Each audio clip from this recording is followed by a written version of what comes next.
வரவேற்புரையாற்றிய திரு இளங்கோவன் அவர்களுக்கு நன்றி. நிகழ்ச்சி நடத்தபடியாக ഇത് ഉദ്ദേശിച്ചുകൊണ്ട് മലബാർ സ്കോളർഷിപ്പിൻ്റെ ഇനോഗ്രലാണ് ഇവിടെ വേണ്ടി പ്രയാസപ്പെടുന്നവർക്ക് വേണ്ടി മാറ്റിവെച്ചിരിക്കുകയാണ്. ഞങ്ങൾ നെറ്റ് പ്രോഫിറ്റ് അത് 999 മുതൽ മലബാർ ചാരിറ്റബിൾ ട്രസ്റ്റ് ഉണ്ടാക്കി അതിലേക്ക് പോകും. അത് എടുത്തിട്ട് നമ്മൾ അവിടുത്തെ ഏറ്റവും പ്രയാസം അനുഭവിക്കുന്ന ബുദ്ധിമുട്ട് അനുഭവിക്കുന്നവരെ സഹായിക്കുക എന്നുള്ളത് അതിൽ ഏറ്റവും കൂടുതൽ ഞങ്ങൾ സ്പെൻഡ് ചെയ്തുകൊണ്ടിരിക്കുന്നത് വുമൺ എംപവർമെൻറ്റിനാണ്. അമ്മമാർ അവരെ സംരക്ഷിക്കേണ്ട ഉത്തരവാദിത്വം സമൂഹത്തിനുള്ളതാണ്. അതിൻ്റെ ഭാഗമായി ഗ്രാൻഡ് ഹോം ഞങ്ങളുടെ ബാംഗ്ലൂരിലും ഹൈദരാബാദിലും കൊച്ചി തൃശ്ശൂർ കേരളത്തിൽ 2-3 അതുപോലെ തന്നെ തമിഴ്നാടിലും ഞങ്ങൾ പ്ലാൻ ചെയ്തിട്ടുണ്ട്. കൽക്കത്ത, മുംബൈ, ഡൽഹി എല്ലാ പ്രധാനപ്പെട്ട നഗരങ്ങളിലും ഉപേക്ഷിക്കപ്പെട്ട ഒരുപാട് സ്ത്രീകൾ അവർ വളരെയധികം പ്രയാസപ്പെടുകയാണ്, പ്രായമേറിയവരാണ്. അവരെ ഗ്രാൻഡ് ഹോമുകളുണ്ടാക്കി അവർക്ക് വേണ്ടുന്ന എല്ലാ സൗകര്യങ്ങളും എഡ്യൂക്കേഷൻ, ഫിസിക്കൽ ഹെൽത്തിൻ്റെ മെഡിസിൻ, അവരെ സപ്പോർട്ടിങ് ഫുഡ് എല്ലാം കൊടുത്തുകൊണ്ട് ഗ്രാൻഡ് ഹോമിൽ കൂടി സംരക്ഷിക്കുന്നുണ്ട്. അത് തണൽ എന്ന സംഘടനയായിട്ട് സഹകരിച്ചാണ് ഞങ്ങൾക്ക് വരുന്നത്. തമിഴ്നാട് ഞങ്ങൾക്ക് പ്ലാൻ ചെയ്തുകൊണ്ടിരിക്കുന്ന ഒരു ലാൻഡ് ഏകദേശം 2 ഏക്കർ ലാൻഡ് உதவி செய்து வரும் விதமாக அனைத்து நல்லுதவிகளையும் நாங்கள் செய்து வருகிறோம். அந்த வகையில் கிட்டத்தட்ட 4500 கிராமங்களில் 5 லட்சம் மக்களை சந்திக்கும் வகையில் நடமாடும் மெடிக்கல் உதவி என்பது வழங்கப்பட்டு வருகிறது. அது மட்டும் இல்லாமல் பெண்களுக்கான திருமண உதவித்தொகை என்பதும் வழங்கப்பட்டு 4000 செல்வத்துள் செல்லும் செவிச்செல்லும் அச்செல்லும் செல்வத்துளெல்லாம் தலை என்கின்ற ஐயனுடைய குரலுக்கு முத்தமிழர் கலைஞர்களுடைய விளக்க உரை என்பது செழுமையான கருத்துக்களை செவி வழியாக பெறும் செல்வமே எல்லா செல்வங்களுக்கும் தலையாய செல்வமாகும் என்கின்ற அந்த விளக்க உரையோடு நடைபெற்று கொண்டிருக்கின்ற குறிப்பாக மலபார் கோல்ட் அண்ட் டைமண்ட்ஸ் நிறுவனத்தினுடைய CSR ஆக்டிவிட்டி, இந்த நிகழ்வில் அனைவரையும் வரவேற்று அமர்ந்திருக்கின்ற திரு இளங்கோவன் சார் அவர்களே, வருகை தந்திருக்கின்ற இதனுடைய MD திரு ஆஷர் சார் அவர்களே, உரையாற்றி அமர்ந்திருக்கின்ற சேர்மன் MP அகமத் அவர்களே, நிறைவாக நன்றி உரையாற்ற இருக்கின்ற ரீஜனல் ஹெட் யாசர் உள்ளிட்ட வருகை தந்திருக்கின்ற எனது அருமை மாணவ செல்வங்களே, பத்திரிகைத்துறை ஊடகத்துறை சார்ந்திருக்கின்ற நண்பர்களே, என்னுடைய பெருமதிப்பிற்குரிய ஆசிரியர் பெருமக்களே, மலபார் கோல்டன் டைமண்ட்ஸினுடைய அந்த குடும்பத்தை சார்ந்திருக்கின்ற அனைத்து நிலையிலும் இருக்கின்ற நிர்வாகிகளுக்கும் முதல்ல என்னுடைய வணக்கத்தை நான் தெரிவிச்சுக்கிறேன். ஒவ்வொரு ஆண்டும் இது போன்ற இந்த மலபார் நிறுவனம் என்பது குறிப்பாக என்னை அழைத்து நீங்கள் அதில் கலந்துக்கணும்னு சொல்லுவாங்க. கலந்துக்கணும்னு சொல்வதை காட்டிலும் அது கலந்து கொள்வதை என்னுடைய கடமையாக நான் வைத்திருக்கிறேன் என்று சொல்லுவதுதான் அது பொருத்தமாக இருக்கும். இங்கே நம்முடைய அகமத் சார் இன்றைக்கி அவருடைய மொழியிலே இன்றைக்கி பேசி நமக்கான எல்லா விஷயங்களையும் இன்றைக்கி எடுத்து சொல்லியிருக்கிறார். சாரை பொறுத்த வரைக்கும் நம்ம சொல்லணும்னா நீங்களோட சம்பவானிக்கும் பின்துணைக்கும் நன்றி. நீங்களுடைய முத்ரா வாக்கியம் பொது வித்தியாலயங்கள் தாரித்ததென்றே பிரதீகமல்ல, அபிமானத்தென்றே முத்திரை உண்டு. அரசு பள்ளி என்பது வறுமையின் அடையாளம் அல்ல, அது பெருமையின் அடையாளம் என்பதை தொடர்ந்து நாங்கள் நிரூபித்துக் கொண்டிருக்கின்றோம். அதில் உங்களுடைய இந்த உதவி என்று வரும் பொழுது குறிப்பாக இங்கே காணொளி காட்சி நம்மலாம் பார்த்தோம். ஹங்கர் ஃப்ரீ வேர்ல்டு, தெருவோரமாக இருக்கின்ற நம்முடைய மக்கள் சாப்பாட்டுக்கே கஷ்டப்பட்டால் அவங்கள தேடி கொண்டு போய் அவங்களுக்கான உதவி செய்கிறீங்க நீங்கள். அது மட்டும் இல்லாமல் மைக்ரோ லெவலில் அந்த லேர்னிங் சென்டர்ஸ் கொண்டு போகிறீங்க. இன்றைக்கி எப்படி நம்முடைய மாண்புமிகு தமிழ்நாட்டு முதலமைச்சர் இல்லம் தேடி கல்வி அப்படிங்கிறது ஒவ்வொரு வீட்டுக்கும் கொண்டு போகிறாரோ அந்த மாதிரியான பணியையும் இன்றைக்கி நீங்கள் செஞ்சிட்ருக்குறீங்க. குறிப்பாக இந்த education, empowering education and empowering womanhood என்கின்ற வகையில் மாணவர்களுக்கான, குறிப்பாக மாணவிகளுக்கான அந்த கல்வி தரத்தை நாம் உயர்த்த வேண்டும் என்று ஆசைப்படுகிறேன். இளங்கோவன் சார் பேசும்பொழுது சொன்னார் இல்லையா, ஒரு பையன் படிக்கிறாருன்னா அந்த குடும்பம் நல்லாயிருக்கும், ஆனால் ஒரு பெண் படிக்கிறார் என்று சொன்னால் ஒட்டுமொத்த அந்த சமுதாயமே நன்றாக இருக்கும் என்று சொன்னாங்க இல்லையா. இதை தான் தந்தை பெரியார் சொல்லும் பொழுது, ஒரு பெண் படிக்கிறாள் என்று சொன்னால் ஒரு மிகப்பெரிய சமுதாய மாற்றமே ஏற்படும் என்று சொன்ன தந்தை பெரியாருடைய அந்த வாக்கை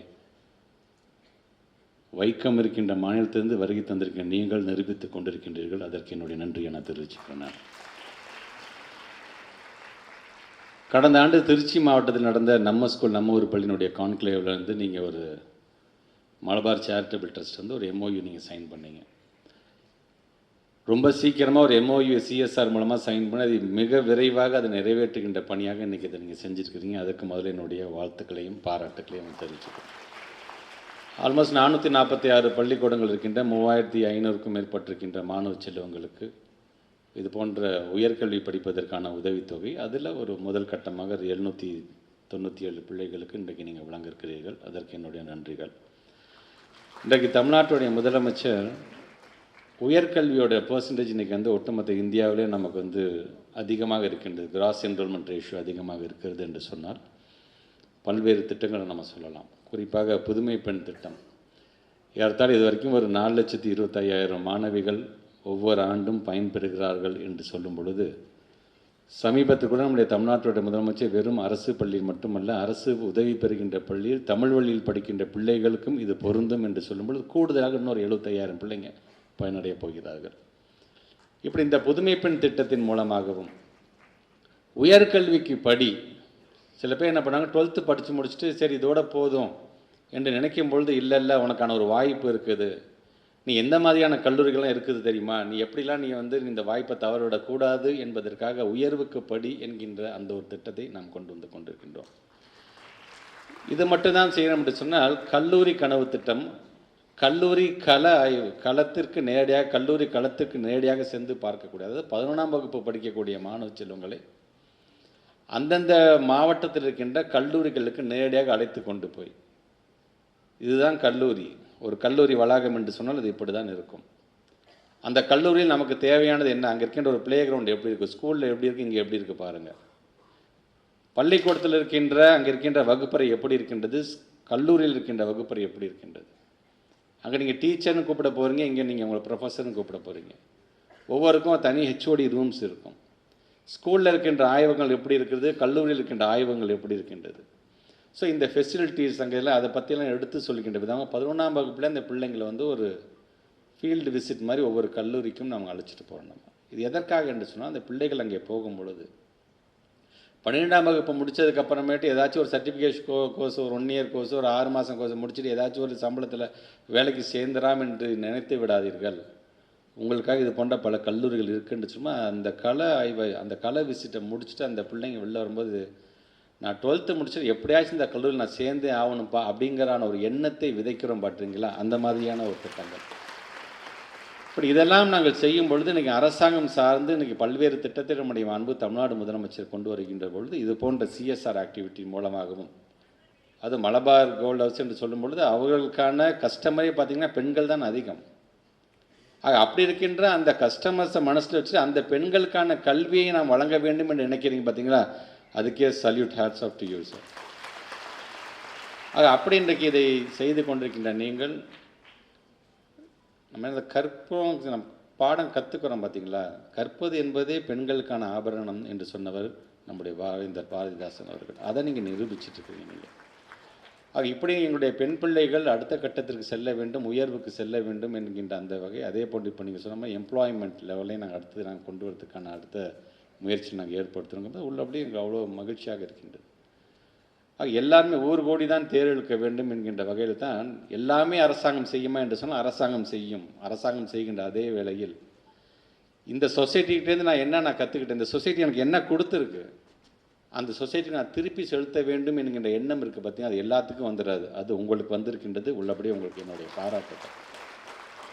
இந்த சிஎஸ்ஆர் ஆக்டிவிட்டி நம்ம ஸ்கூல் நம்ம ஒரு பள்ளி என்பதை 2022 டிசம்பர் மாதம் நம்முடைய அன்பு தமிழ்நாட்டு முதலமைச்சர் ஆரம்பிக்கும் போது என்ன பண்ணார் தெரியுமா, எங்களுக்கே தெரியாது. அந்த மேடையில் வந்ததுக்கு பிறகு இது போக நாங்கள் ஆரம்பிக்க போகிறோம், கம்பெனிஸ்னால் நிறைய பேர் கான்ட்ரிபியூட் பண்ணுறதுக்கு ரெடியாக இருக்கிறார்கள் என்று சொல்லும் பொழுது, அப்படியே அது நல்ல திட்டம் தான், முதல்ல என்னுடைய சொந்த பணமாக இருக்கின்ற 5 லட்ச ரூபாய் நான் தரேன், அதுலேருந்து இந்த பணியை நீங்கள் தொடங்கள் என்று கொடுத்தவர் மாண்புமிகு தமிழ்நாட்டுடைய முதலமைச்சர். இந்த டிரான்ஸ்பரன்சி இருக்குல்ல, நான் இவங்களை நம்பி, இந்த அரசாங்கத்தை நம்பி, இந்த எஜுகேஷன் டிபார்ட்மெண்ட் நம்பி நான் இவ்வளோ சிஎஸ்ஆர் ஆக்டிவிட்டி பண்ணுறேன்.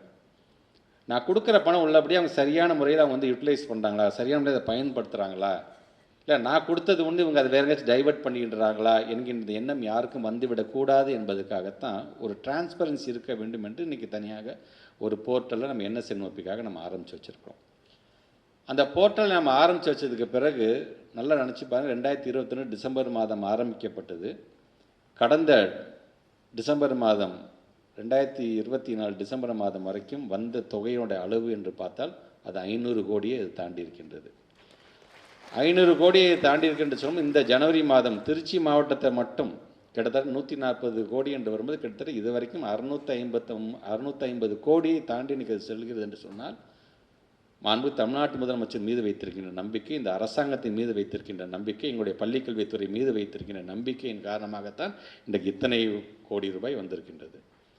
இது என்னால் பணம் இருந்தால் மட்டும்தான் இந்த CSR பண்ண முடியும். என்கிட்ட பணம் இல்லை சார், ஆனால் நான் படித்த பள்ளிக்கு நான் ஏதாச்சும் பண்ணணும். இன்றைக்கி நான் இந்த உயர்ந்த இடத்திற்கு இருக்கிறேன் என்று சொன்னால், ஓரளவுக்கு நான் வசதியாக இருக்கிறேன் என்று சொன்னால், எனக்கான ஏணி படிகள் என்பது நான் படித்த பள்ளிக்கூடங்களும் என்னுடைய ஆசிரியர் பெருமக்கள் தான். அதுக்கு நான் ஏதாச்சும் நான் திருப்பி தரணும். பணமாகத்தான் தரணுமா? இல்லை, பணமாக கூட கொடுக்கணும் அவசியம் இல்லை.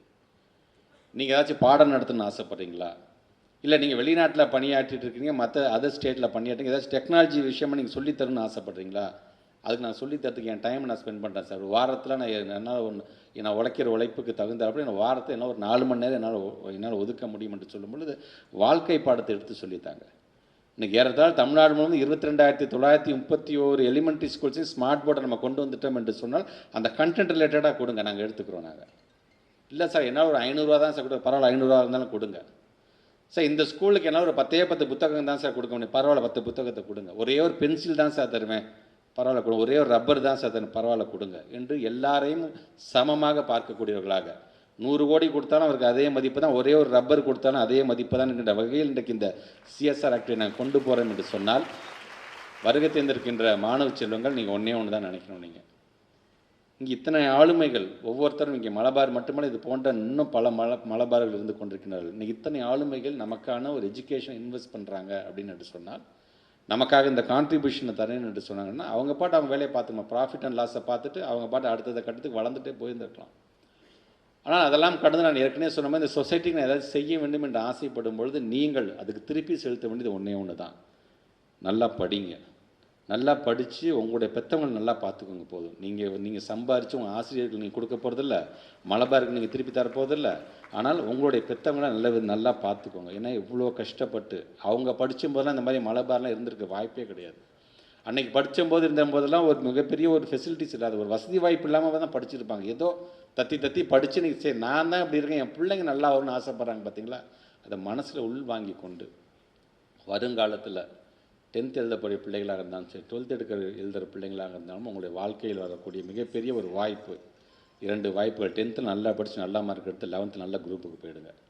12th நல்லா படித்து டெடிக்கேட்டடாக படித்து, ஏன்னா ஒட்டுமொத்த லைஃப்பில் நீங்கள் 70 வயசு 80 வயசு 90 வயசு வாழணும்னு ஆசைப்பட்றேன். ஆனால் ஒட்டுமொத்த லைஃப்பில் நீங்கள் எடுக்க மிகப்பெரிய சான்ஸ் அந்த 12th டெடிக்கேட்டடாக படிங்க. அந்த 1 வருஷம் நல்ல கல்லூரியில் போய் ஜாயின் பண்ணிவிடுங்க. நல்ல கல்லூரியில் நீங்கள் ஜாயின் பண்ணிட்டீங்க அப்படின்னா உங்களுக்கான வேலை வாய்ப்பை அந்த கேம்பஸ் இன்டர்வியூவில் நீங்கள் எடுத்துகிட்டு போயிடுங்க. நான் MCA படிக்கும்போது அந்த Y2K ப்ராப்ளம் வந்தபோது 2 வருஷம் நான் அவ்வளோ அலைஞ்சிருக்கேன் வேலைக்காக.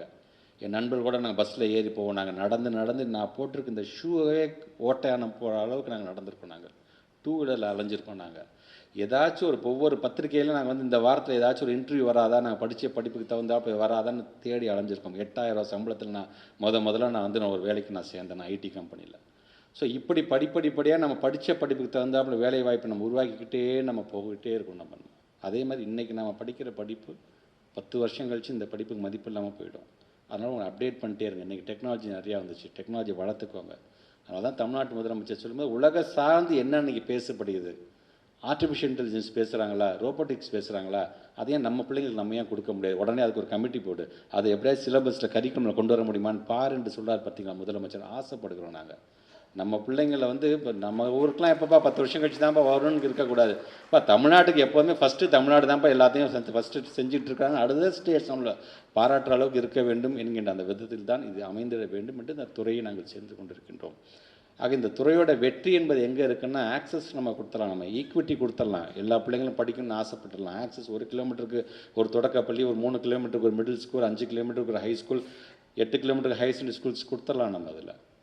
ஸோ நமக்கான ஒரு மிகப்பெரிய பங்களிப்பு, நல்ல விதத்தை அட்மினிஸ்ட்ரேட் பண்ணிடலாம், பல்வேறு திட்டங்களை கொண்டு வந்துடலாம். ஆனால் இதெல்லாம் எங்கே போய் நிற்கும் என்று பார்த்தீங்கன்னா, ஃபைனல் ரிசல்ட் அப்படின்னு பார்த்தீங்கன்னா லேர்னிங் அவுட்கம். நம்ம பிள்ளைங்க படித்த படிப்புக்கு தகுந்தாப்புல அந்த பிள்ளைங்க என்ன பண்ணுறாங்க அப்படிங்கிறது பார்க்க வேண்டும். இன்றைக்கி எவ்வளோ பேர் ரிப்போர்ட்ஸ் கொடுங்க, ஐயோ இந்த ரிப்போர்ட் வந்துருச்சு, அந்த ரிப்போர்ட் வந்துச்சு, ஐயோ பள்ளி கல்வித்துறை அதில் பாதாளத்தில் போயிடுச்சுன்னு ஆளாளுக்கு ஒரு ரிப்போர்ட் சொல்கிறாங்க. அந்த ரிப்போர்ட் நீங்கள் எடுத்து அசஸ் பண்ணி பார்த்தீங்கன்னா தான் உண்மை நிலவரம் தெரியும், அந்த ரிப்போர்ட் வந்து எதை பேஸ் பண்ணி எடுத்துருக்குறாங்க அப்படின்னு. ஆக இதையெல்லாம் ஒதுக்கி வச்சுருங்க. ஆளாளுக்கு பண்ணுறாங்க, அவங்க என்ன பண்ணுறது, நம்ம பிள்ளைங்க நாமளே நம்ம அசஸ் பண்ணுவோம், நம்முடைய பெற்றவங்க சொல்லட்டும், நம்முடைய ஆசிரியர் பெருமக்கள் சொல்லட்டும். இன்னைக்கு இன்றைக்கி ரிப்போர்ட்டை நாம் அதை பேஸ் பண்ணி நம்ம கொண்டு போயிட்டுருக்கோம் நாங்கள். ஸோ இன்றைக்கி அதை செலுத்தும் பொழுது நான் உங்களிடம் வைக்கின்ற மிகப்பெரிய வேண்டுகோள் ஒன்று தான், நல்லா படிங்க. தமிழ்நாடு முதலமைச்சர் சொல்லும்போது படிங்க படிங்க படிங்க, படிப்புக்கு எது தடையாக வந்தாலும் அதை நான் பார்த்து கொள்கிறேன் என்று தமிழ்நாடு முதலமைச்சர் சொல்லும் பொழுது அதை உணர்ந்து படிக்கக்கூடிய பிள்ளைகளாக நீங்கள் ஒவ்வொருவரும் இருக்க வேண்டும் என்கின்ற அந்த ஆசை தான் இன்றைக்கு நம்முடைய மலபார் செய்வது போல்.